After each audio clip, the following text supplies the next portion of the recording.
February 15th, 1898, 9:40 at night, Havana Harbor, Cuba. A massive explosion tears an American battleship in half, killing 260 sailors in seconds. Within days, a slogan spreads across the entire United States: "Remember the Maine." Within months, America is at war with Spain. Within a few short years, America owns Puerto Rico, Guam, and the Philippines, and has become a global empire. And to this day, over 100 years later, nobody has ever definitively proven what actually caused that explosion.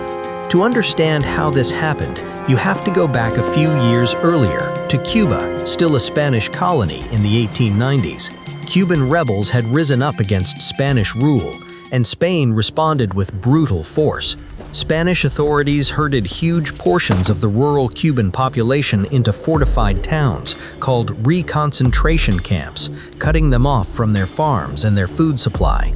Disease and starvation followed. American newspapers picked up the story almost immediately, and two men in particular saw an opportunity, not for Cuba, but for their own circulation numbers. Joseph Pulitzer's New York World and William Randolph Hearst's New York Journal were locked in an all-out newspaper war, fighting over the same New York readers. And both men understood one simple truth: outrage sold copies.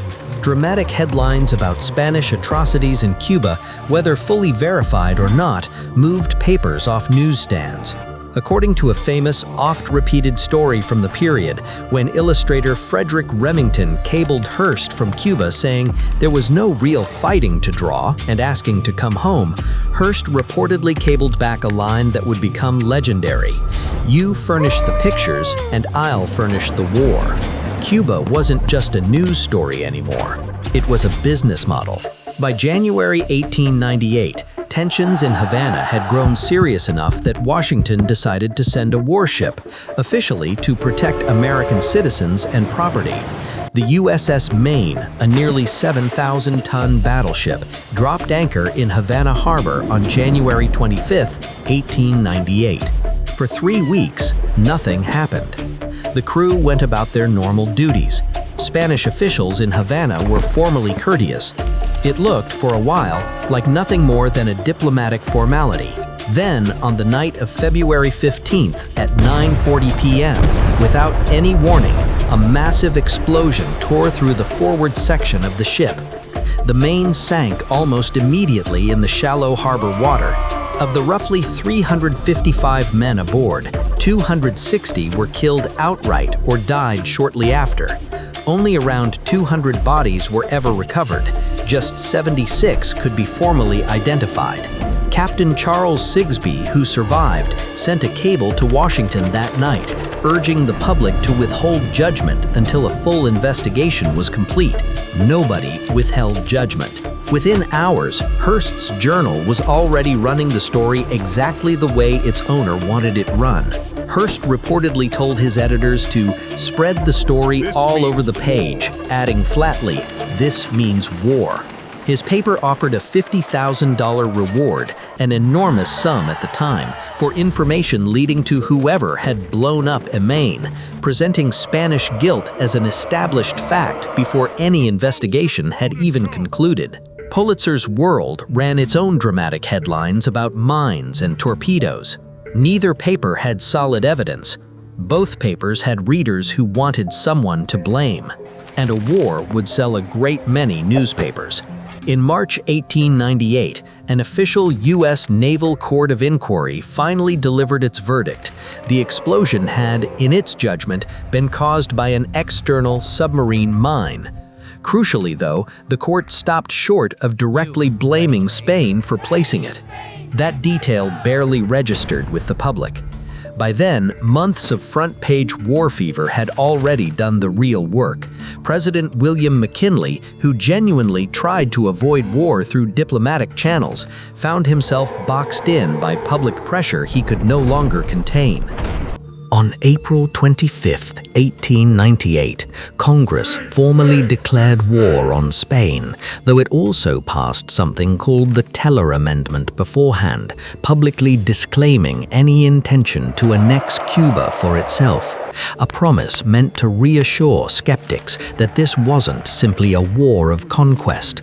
Whatever the true motivations in Washington, the fighting that followed would take place almost entirely at sea and in two colonies half a world apart from each other, Cuba and the Philippines. The first major battle of the war didn't happen anywhere near Cuba at all. On the night of April 30th, Commodore George Dewey guided his American fleet through the darkened, mined entrance to Manila Bay in the Philippines, running with the ship's lights extinguished to avoid detection.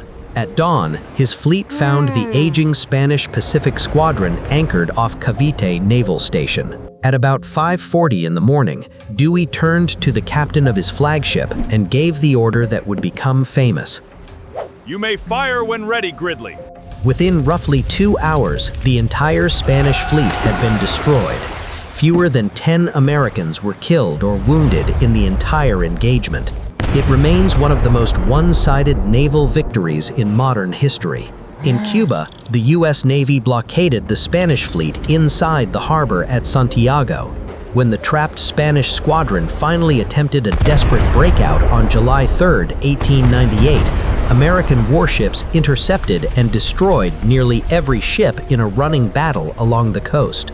On land, the most famous engagement came at San Juan Hill, where American regulars, the Buffalo Soldiers, and Theodore Roosevelt's Rough Riders fought their way up the exposed hillside under heavy fire and took the position. Roosevelt resigned his desk job in Washington to lead troops in the field himself. That charge would help launch his political career all the way to the presidency within just 3 years. The entire war lasted barely 10 weeks.